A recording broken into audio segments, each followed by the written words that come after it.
Far back in the dim history of pugilism, an enterprising fight manager began referring to his boxer as a tiger. And even today, in ring circles, that's the way promising young fighters are labeled, tigers. And every once in a while, a super tiger is whelped in the boxing jungle and stalks across ring history like William Blake's legendary creature, Tiger, Tiger, burning bright, in the forests of the night. This is the story of such a tiger, a San Francisco Bay Area phenomenon, one of the most controversial figures ever to win the heavyweight championship and one of the greatest enigmas of ring history. The tender-hearted tiger, Madcap Max Baer, the Livermore Lariper.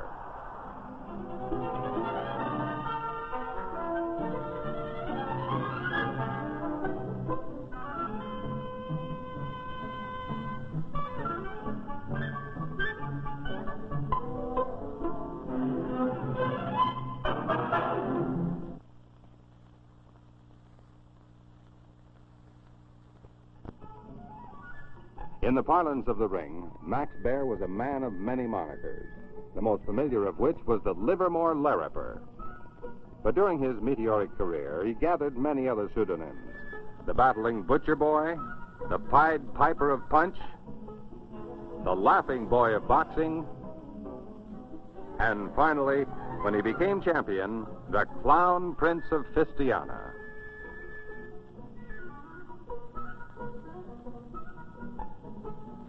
Even through the pain of his very few defeats, it was impossible for him to suppress a Rabelaisian grin. This is not recommended conduct for a tiger. But Madcap Maxie never took his role of King of Beasts seriously. He would rather make people laugh than make them fall. He could do both superlatively. His widow, Mary Ellen Baer, knew Max better than anyone else. Most people think of Max as a fighter. You know, the knockout artist, and that's logical. Because they saw only the side of him in the ring. But to us, his family, and to his close friends, we saw his great tenderness and his fine outlook on life. And oh, that wonderful sense of humor that he had. It could lift you right out of yourself. These are the things I think that have been so important to his children. His children? Max's firstborn was Max Baer, Jr. His arrival was a big moment in Max's life.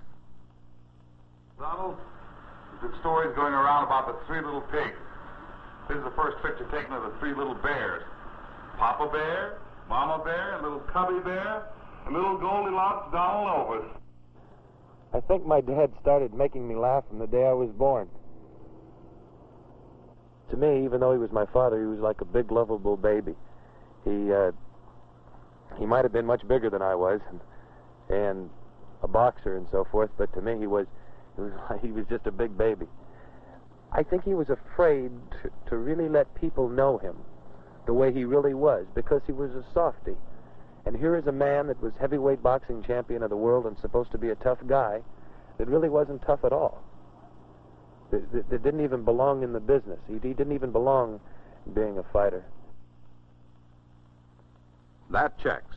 Almost everyone who knew Max Baer intimately will talk about the contrast in the man. Ansel Hoffman, his manager, can give us some footnotes on that. Max Baer's main fault was that his heart was too big for his fists. In fact, I had to take charge of his finances in order to keep him from giving most everything away. And this from a man whose trade was hurting people. How could he live with it? Was he really as great as they say? Well, I would rate Max one of the greatest heavyweights that ever lived. He had a few faults that kept him from being the greatest. He liked to clown around. He didn't take his work seriously. And he had everything. He could take a punch. He could give a punch. And he was almost impossible to hurt him. As far as I'm concerned, he could have been the most colorful fighter that ever lived. What led up to Max Baer's becoming a fighter? Let's go way back and see what we can find. He was born on February 16, 1909, in Omaha, Nebraska, to Jacob and Dora Baer. But we find very little in early photos of the boy to indicate any tendency toward tigerishness or fighting, except Indian fighting. There is one photo that may hold prophecy, but who knows? Another might foretell his future sense of humor and mimicry. As time went on, the family moved to Galt, California, and still later to a ranch in Livermore. Jacob Baer was a skilled butcher, and a good part of Max's younger life was spent helping his father in his trade. By now, Max had become a skinny but wiry teenager, but still there was no sign of the tiger of the future. Even though Max excelled in sports, he was an exceptionally fine football and baseball player, but it was very clear that he disliked fighting. Until one fateful night at a dance, an older, much bigger man accused Max Baer of stealing something from him. When Max denied it, the fellow started to beat him up. Max took a lot of heavy punches until one really stung him. Then, with one lightning swing of his right hand, he knocked his tormentor down and out. That night, he was a tiger. For this period of his life, he began to train seriously for the ring, until he attracted enough attention to get his first professional fight in Sacramento.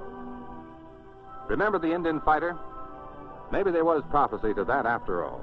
The first man Max Baer ever faced in the ring was an Indian named Chief Caribou. Max knocked him out in 2 rounds. From then on, his career was studded with a series of phenomenally quick victories, almost all of them by knockouts. He was ungainly, awkward, unscientific, but he had a murderous right-hand punch that became a ring legend, and he couldn't be hurt. Dave Hope, a close friend of Max's, was working for a newspaper in Livermore when Max Baer began his career. He compiled the best and possibly the only accurate chronology of Max Baer's ring record. Right from the start, Max had all the color and the controversy that helped make a man stand out, a champion. I saw all of his early fights in the Bay Area when he was coming up. He was a real tiger, careless of his great strength, until the Frankie Campbell fight. Max and Frankie were the Bay Area's most promising young fighters. Both were terrific punchers. Max a bit more rugged. There was great rivalry, with Max coming from the East Bay and Frankie from San Francisco. The fight was in the San Francisco ballpark, and Frankie was holding his own for the early rounds. He had Max down for no count in the second. Max always claimed he slipped on a wet spot. But it was different in the 5th. Max stormed across the ring and drove Campbell into a corner where he sat helpless on the ring ropes. He couldn't slide down as Max continued to punch away. It only took a few moments for Toby Irwin, the referee, to pull Baer away, but the damage was done. Frankie slumped to the canvas. Frankie Campbell died the next morning, and many believe that the tiger in Max Baer died with him. This became Max's Gethsemane. He was indicted for manslaughter and jailed. Why? If blame was to be placed, why not on the referee? He could have stopped the fight. In the months that followed, even though Max Baer continued his training, he had just about decided to give up the fight game. He was hounded, vilified, persecuted as a heartless killer. Mary Ellen Baer recalls one poignant episode. Max and I had been to a party, and after the party was over, a little boy, a 5-year-old boy, walked up to me and said, "You see that fellow over there? That's Max Baer. He killed a man." Well, Max overheard it. And on the way home, he was pretty quiet. And then all of a sudden he said, "Mom, wouldn't you think that someone would tell him how it happened? Or just explain it to him?" I think that what that youngster said hurt Max more than any blow he ever got in the ring. But Max Baer was made of the stuff of champions. He could fight unfairness as he would continue to fight in the ring. He went to New York and began to meet the top men in the heavyweight division. But the effect of the Campbell fight showed in his losses to the master boxer Tommy Loughran. and to Ernie Schaff, whom he later beat decisively in a return match. Even in losing, he was gaining stature. And at this point, his close friendship and association with two men began to shape his destiny toward its zenith. They were Ansel Hoffman, his manager, and Jack Dempsey, whose shrewd counseling and guidance led Max toward the championship. And with a new feeling of encouragement and hope, Max Baer's earthy sense of humor returned. Up ahead was the fight for the heavyweight championship.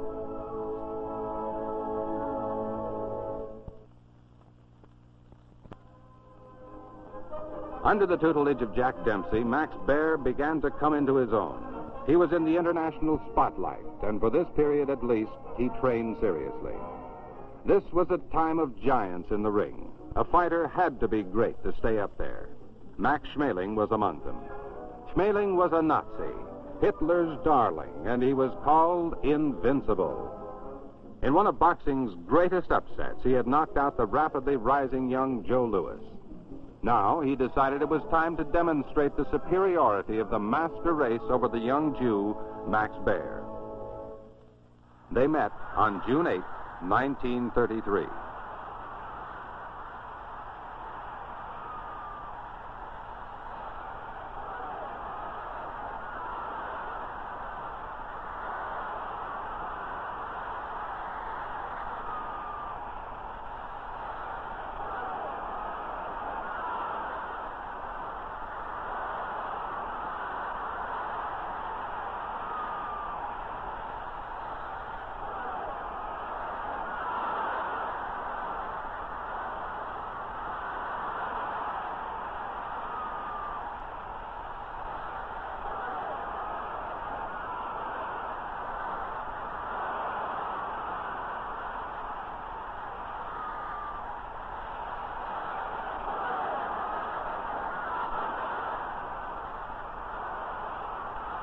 This was recorded as one of the most savage ring battles of all time.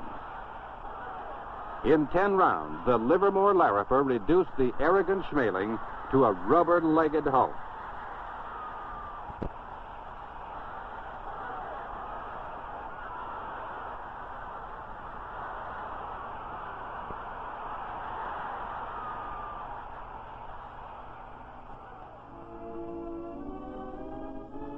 Overnight, Max became a national idol.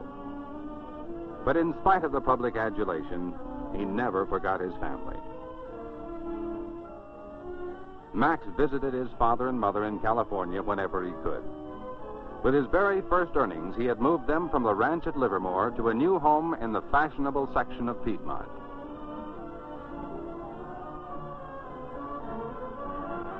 Now he was in the big money. And characteristically, when his manager, Ansel Hoffman, couldn't prevent it, it burned holes in his pockets. Big cars, big parties, and big handouts to anyone and everyone. Tommy Lopresti, manager of the Hagen-Oaks Golf Course in Sacramento, was a buddy of Max's.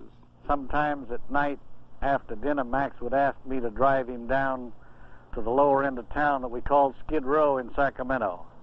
He'd get his pockets full of silver dollars. We'd cruise along in our little old car until we found some spot where he'd pick up an old bum. Then he'd go over to the bum and hand him $1 and tell him to get something to eat and a nice place to sleep and say, "God bless you." The man would say, "Who are you?" He'd say, "I'm Max Baer, the next heavyweight champion of the world."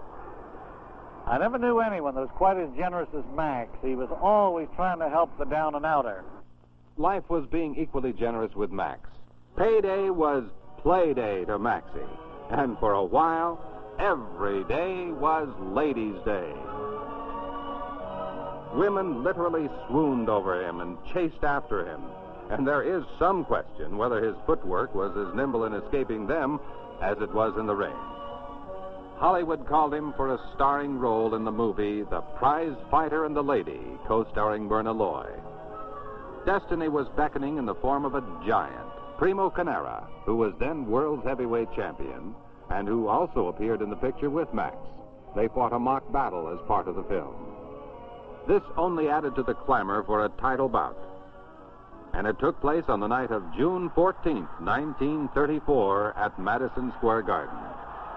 What happened that night has become legend in the Hall of Boxing fame. In 11 rounds, Max Baer knocked the 260-pound giant to the canvas exactly 11 times. But in spite of its ferocity, Max ran true to form. He clowned through some of the heaviest action.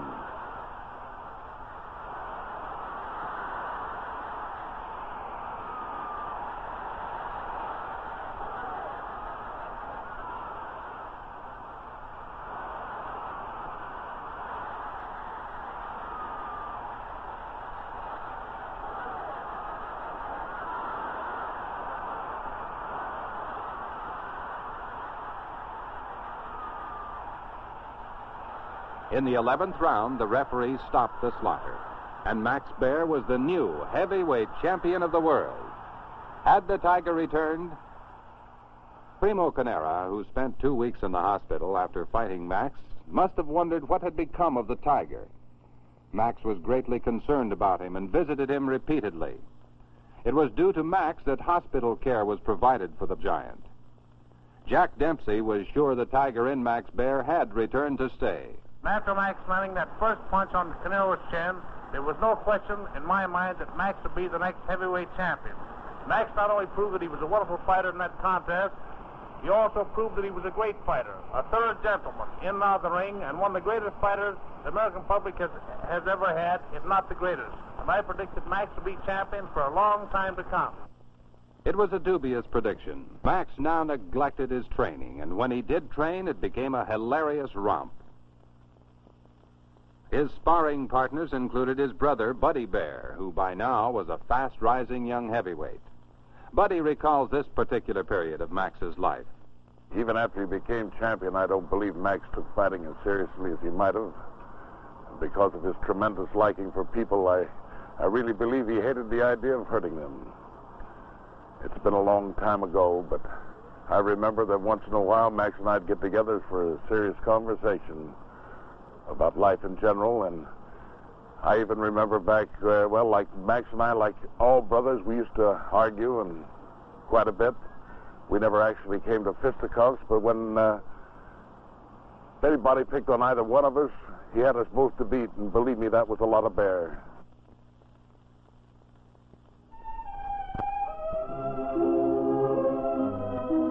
Finally came the crowning moment in Max Baer's life. His marriage to Mary Ellen Baer. For the next 25 years, she was to fill his life with all the love and devotion he had ever craved. Their marriage was an event of international importance. Possibly, this was all Max ever really wanted. From his antics now, it would appear that fighting was the least of his interests. He was matched with a boxer who was said to be over the hill, had actually been on the dole, and was now on a forlorn comeback trail. His name was Jim Braddock.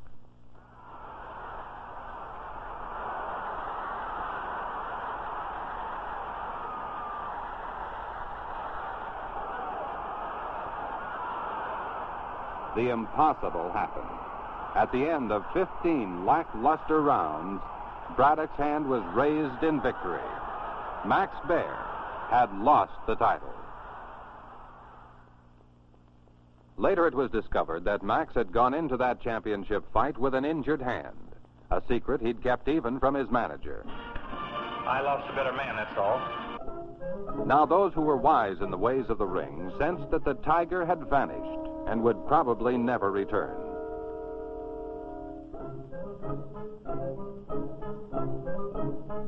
Max went through the motions of staying in training, but usually on his own terms, requiring the least possible exertion.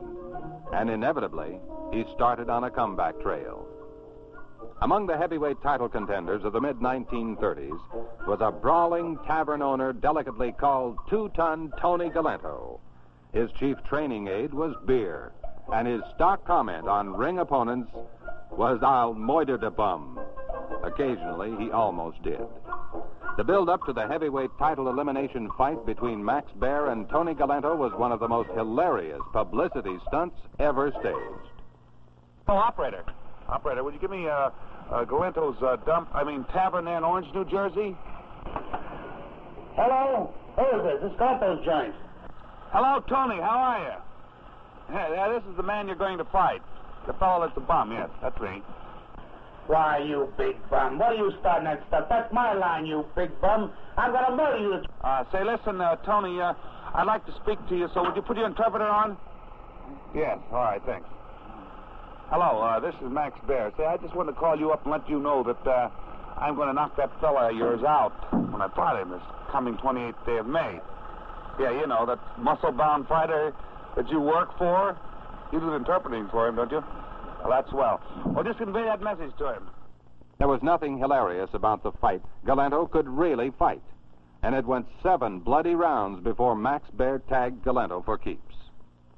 Now there was a chance for another title match. But first, Max must get by Joe Louis, the sensational Brown Bomber. The public was already clamoring for a Baer-Louis match. It was signed for September 24th, 1935. There had been lots of clowning by Max up to this point, but those close to him sensed that he knew in advance what was going to happen in the Louis fight. It happened in the 4th round. Max Baer took one of the most awesome beatings any man had ever survived in the ring. Time had caught up with him. He had the spirit to continue, but his body refused. Tiger, tiger, burning bright, what has happened to thy might? Madcap Maxie, the Clown Prince, the Livermore Lariper, was at the end of the trail. Oddly enough, the tender-hearted tiger was just starting on a new trail, the happiest one he had ever walked. As it had with Jack Dempsey, the public now idolized him in defeat. Now he could wage the kind of battles he loved, fighting for others, especially for kids. He plunged into every kind of charitable activity he could find. The plight of others became Max's personal crusade.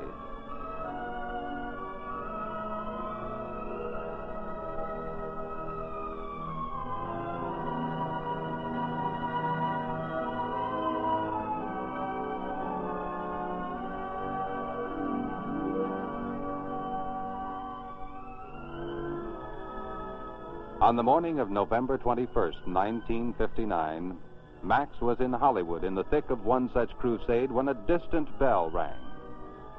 The world became aware that a great champion and an even greater human being was gone. People came from all over the country to pay final homage to Max Baer in Sacramento. His pallbearers included his closest friends, the great names in boxing's Hall of Fame: Ansel Hoffman, Jack Dempsey, Joe Louis, Henry Armstrong, so many others.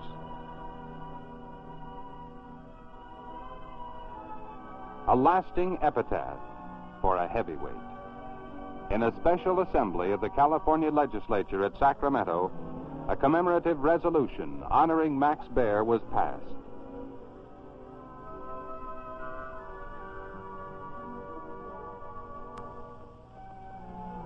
Today, those who knew the full scope of Max Baer's affection, his wife Mary Ellen, his daughter Maudie, his youngest son Jim, and his brother Augie, speak of him many times at the home in Sacramento. Not far away at a sunny ranch, 2 old friends get together whenever they can: Ansel Hoffman, his manager, and the incomparable Jack Dempsey.